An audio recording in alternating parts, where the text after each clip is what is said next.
warning na battery sign wala.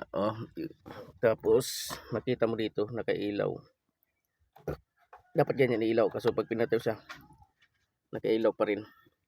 Tapos walang blower yan, wasak.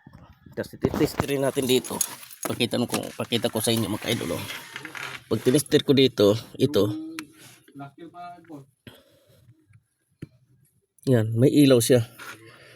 Yan, may ilaw na malabo. May malabong ilaw. Pag dito sa kabila, yan, dito sa kabila, malakas.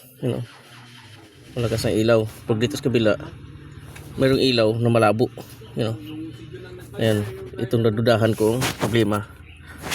Yan. Palitan natin. Kasi may ilaw siya, pero malabo. Saan siya tapat? Tapat siya sa simula sa 25 dito sa ano siya 25, 1, 2, 3, 4, 5, 6, 7 pang 7, 1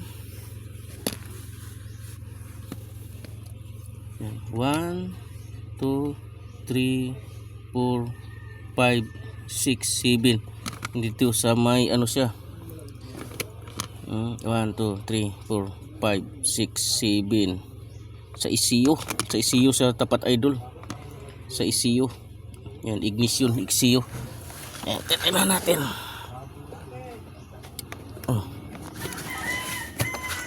Yun yan, may warning na siya, tapos may blower na, tapos wala nang ilaw lang siya pag pinindot. Yan, para may idea kayo Ginto, para may idea kayo idol. Tayo natin, may blower na, kaya bubuuhin na lang natin to. Yan, dahil dito sumakit ang ulo ng may-ari. Diyos. Yan na, may blower na. Yan, okay na. Wala nang ilaw. Ito dapat ilaw sa pinindot mo siya para sa pag. Yun sa salamin mo sa likod. Yan, ano yun. Yan, namang guhit na yan. Ito yun.